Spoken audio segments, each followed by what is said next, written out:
Thursday this morning on First Take. I'm Peter Schrager. We've got Stephen A. We've got Mad Dog. We've got Kimberly Martin. We're all here. Let's kick things off with some Thursday night football talk. Stephen A's Steelers are set to face off against their division rival Bengals.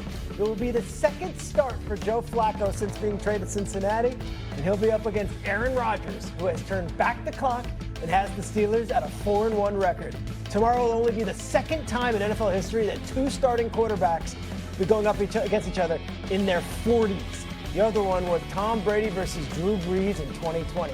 Here's Aaron Rodgers on the Thursday night matchup. Let's quarterbacks, let's go. Woo! Icy hot ball, I love it. Yeah, I think it's great for all the old guys, you know.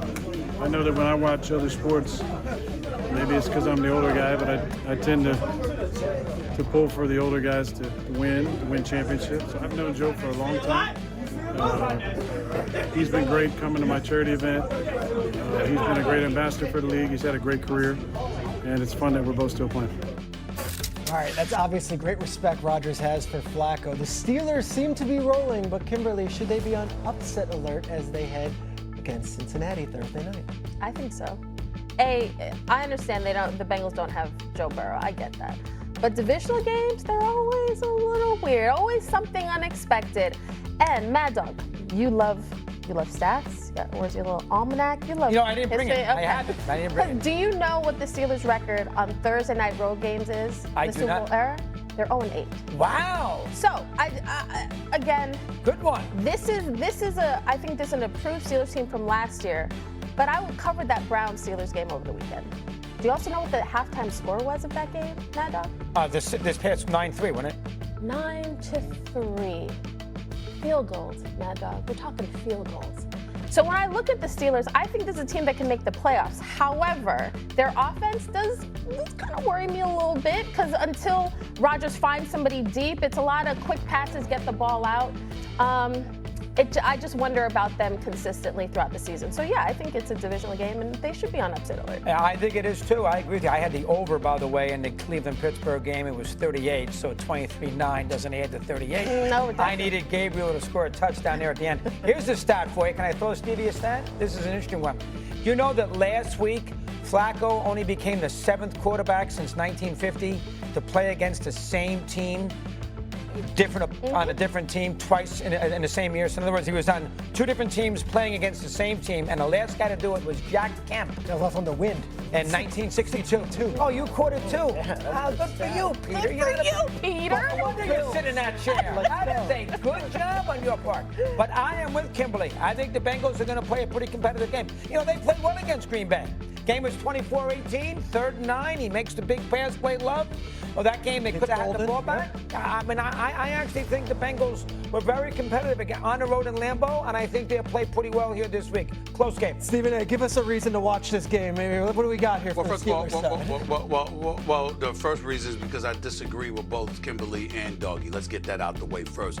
Kimberly's wrong because one of the biggest reasons she's wrong is because she's siding with Doggy, who's a degenerate gambler, and we all know that he's going to sit up there and look at the angles and how much money he can make and get away with it. That ain't going to cut the mustard. That I'm telling you that right now. The Cincinnati Bengals, we came into the season recognizing how horrid their defense was. They haven't been that god-awful, but they certainly haven't been impressive. So we've got to get that out of the way. Offensively, they've been anemic. Yeah, you go out and you get Joe Flacco. His first game in the Cincinnati Bengal uniform, you have him throw the football 45 times. He still throws for about 219 yards. He didn't turn the ball over. Congratulations. It's so touching. But in the end, when you're going up against a Pittsburgh Steelers defense that's going to be able to get at a stationary quarterback, that should be problematic for them. I know he's torched them last year. I know he's torched them in the past when he was with the Indianapolis Colts last year, and before that when he was with the Browns. But still in all, you should be able to get to Joe Flacco. I know he's familiar with the Steelers. I know Jamar Chase and T. Higgins are elite weapons, but in the end, the way the Steelers defense is flowing,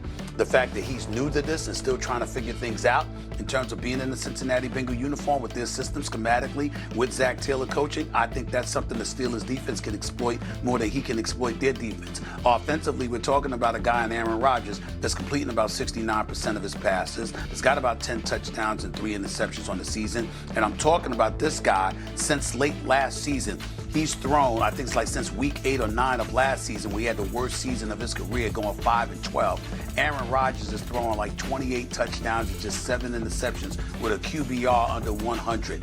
The man has been balling right now. And then you're getting DK Metcalf. He's becoming a bit more active, of course. Of course, you've got Freiermuth Smith out there with them, along with other weapons. I think the Steelers are flowing right now. If you can beat Minnesota in Dublin, if you can beat Cleveland and neutralize them the way that you could, you should be able to handle the Cincinnati Bengals. Yeah, they might score a few points, but you should be able to neutralize them to some degree. The Steelers shouldn't be on upset alert if they are what we think they are. If they're not and they do get upset, then they're what? Then you know what? They ain't what we thought they were. That's how I'm looking at it.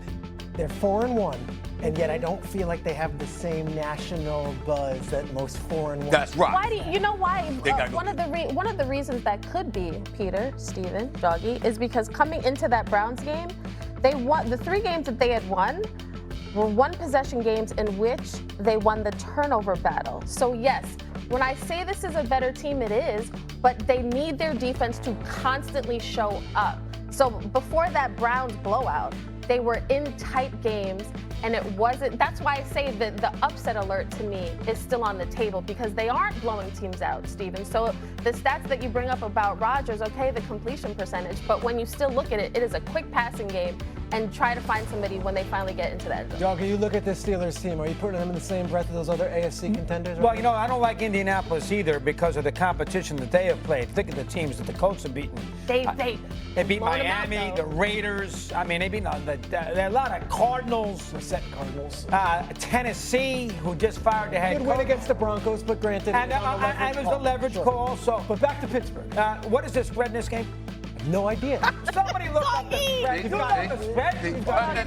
Listen, if anybody should know the spread for the game, it should be you. You got the paper I mean, right how the there. hell are you asking got the us? paper. What is You the should be spread? telling What's us. Hondo say in the post? What do we got? I can't. Steve's talking to me, and so is Sammy. Sammy, what is the spread? Damn it. 5.5. Take the points. That's too many points. 5.5. So you like no Cincinnati? way. I would take the points. 5.5. I would even take a run at the money line. That is a situation. Cincinnati's going to be competitive. I'm with Kimberly. They're going to be competitive Thursday.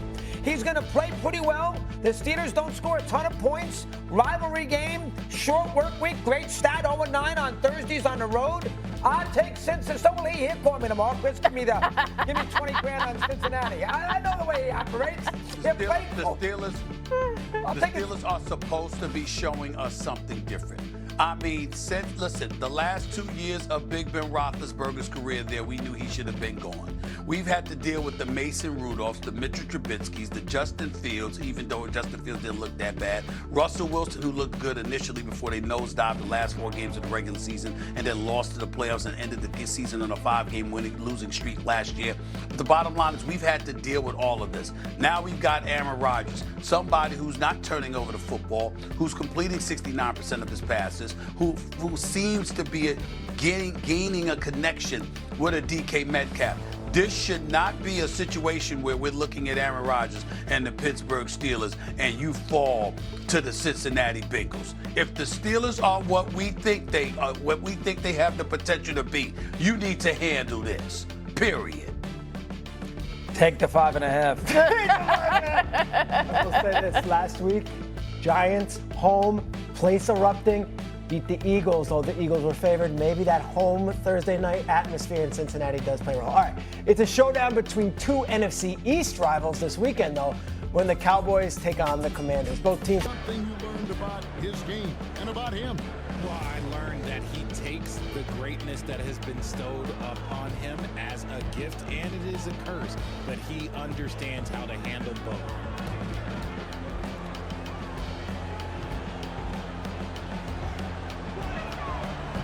That free throw missing. RJ last season, LeBron passed 40,000 career points. Do you think we'll ever see someone get even close to that number again? Probably not, Kevin. Not in my lifetime. You have to understand, you're going to have to score 25 points a game for 20-plus seasons to even have a chance. LeBron, he's one-on-one.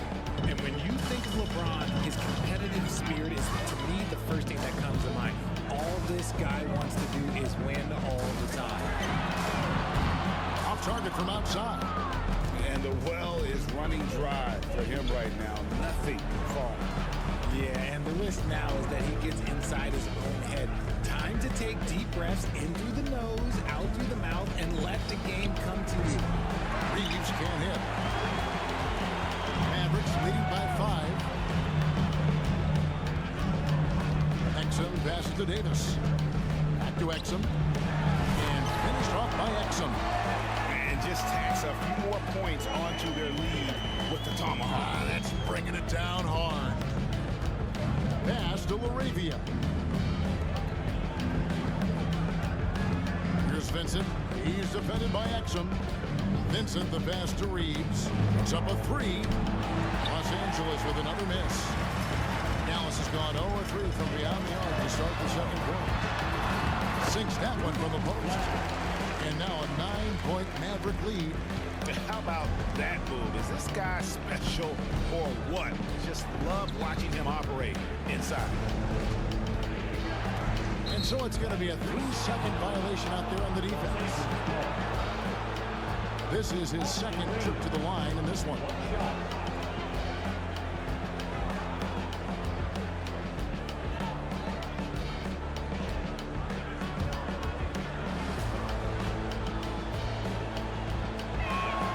And so he hits the technical free throw.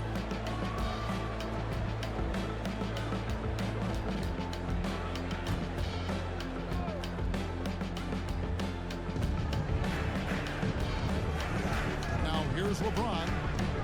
Inside. Here's Ayton. And Ayton throws it down. Gotta love the aggressiveness. Ayton is locked in. And we got a timeout called by Jason Kidd. And coach has decided they need a moment to talk things over.